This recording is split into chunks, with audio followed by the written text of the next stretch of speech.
साथियों नमस्कार।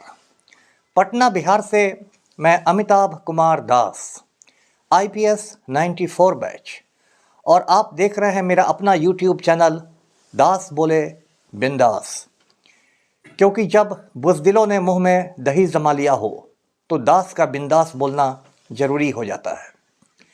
साथियों, आज मैं आपको एक ऐसे माफिया डॉन की कहानी सुनाऊंगा जिसकी होली अगले साल यानी 2024 में दिल्ली के तिहाड़ जेल में मनने वाली है। ये कहानी शुरू होती है दिसंबर 94 से, आज से लगभग ठीक 29 साल पहले। बिहार के मुजफ्फरपुर शहर में एक खूंखार अपराधी छोटन शुक्ला को गैंगवार में गोलियों में से भून दिया गया था। छोटन शुक्ला की जब शव यात्रा निकली, जब उसका जनाजा निकला तो उसमें सैकड़ों गुंडे मवाली शामिल थे। शव यात्रा का नेतृत्व खूंखार अपराधी आनंद मोहन और छोटन शुक्ला का भाई भुटकुन शुक्ला कर रहे थे। जब ये शव यात्रा मुजफ्फरपुर के सदर थाना के पास पहुंच गई तो अचानक दूसरी ओर से शव यात्रियों ने एक गाड़ी आते देखी, एक कार आते देखी।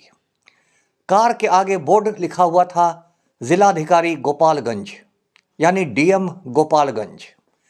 डीएम की गाड़ी को देखते ही आनंद मोहन के सर पर खून सवार हो गया।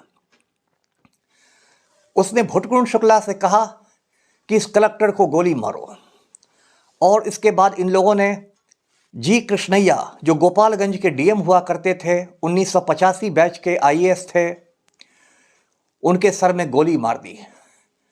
गोली मारने के बाद भी इन लोगों पर से जो खून सवार था वो सर से नहीं उतरा, और इन लोगों ने ईंट से कुचल कुचल कर कृष्णैया साहब का चेहरा विभत्स बना दिया। कृष्णैया साहब की जो हत्या हुई गोपालगंज के डीएम की, तो ये खबर जंगल की आग की तरह पूरे हिंदुस्तान में फैल गई। मैं उन दिनों नया नया आईपीएस बना था और मसूरी के लाल बहादुर शास्त्री एकेडमी में ट्रेनिंग कर रहा था। मसूरी जो उन दिनों उत्तर प्रदेश में था, आजकल उत्तराखंड में है, और वहाँ के लाल बहादुर शास्त्री एकेडमी में 3-4 महीने फाउंडेशन कोर्स होता है जिसमें आईएएस आईपीएस सभी लोग शामिल होते हैं। जब मसूरी के लाल बहादुर शास्त्री अकादमी में ये खबर पहुंची कि बिहार में एक जिला के कलेक्टर को, डीएम को, गुंडे मवालियों ने जान से मार डाला है, तो वहाँ खलबली मच गई। खास के जो हम लोग बिहार के लोग थे, हम लोग तो काफ़ी शर्मिंदा हो गए कि बिहार से ऐसी मनहूस खबर आई है। इसके बाद मसूरी में ऑडिटोरियम में एक शोक सभा हुई जिसमें कृष्णैया साहब को श्रद्धांजलि दी गई। कृष्णैया साहब की हत्या के बाद आनंद मोहन की गिरफ्तारी हुई, उस पर खून का मुकदमा चला और पटना हाई कोर्ट ने उसे मौत की सजा सुना डाली, यानी कि फांसी की सजा। इसके खिलाफ आनंद मोहन ने सुप्रीम कोर्ट में अपील की तो सुप्रीम कोर्ट ने उसके फांसी की सजा को बदलकर उम्र कैद में कर दिया और आनंद मोहन सहरसा जेल में बंद हो गया।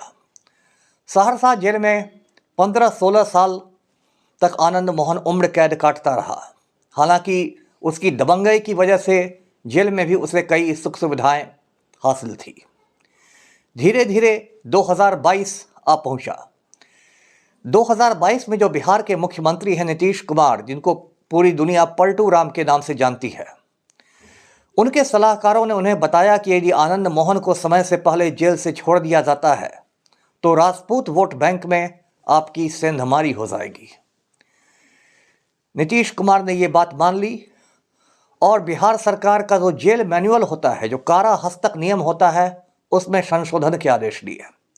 इसके पहले जेल मैनुअल में ये प्रावधान था कि यदि किसी कैदी ने किसी सरकारी अधिकारी या सरकारी कर्मचारी की हत्या की हो तो उसको सजा में छूट नहीं दी जा सकती है।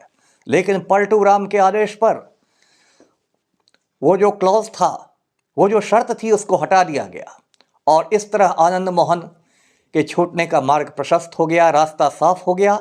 आनंद मोहन को सजा में छूट दे दी गई, जिसे सरकारी भाषा में परिहार कहते हैं, और वो जेल से बाहर आया। साथियों, बिहार के आईएएस और आईपीएस ज़्यादातर अधिकारी इतने नपुंसक हो गए हैं कि जब पलटू राम ने डंके की चोट पर एक आईएएस अधिकारी को जेल से छोड़ दिया, तब भी बिहार का आईएएस एसोसिएशन बिल्कुल खामोश रहा। किसी आईएएस अधिकारी ने चूं तक नहीं की। आईएएस एसोसिएशन के अध्यक्ष भी मुंह में दही जमा कर बैठे रहे, उसके सचिव भी मुंह में दही जमा कर बैठे रहे। विरोध मैंने किया।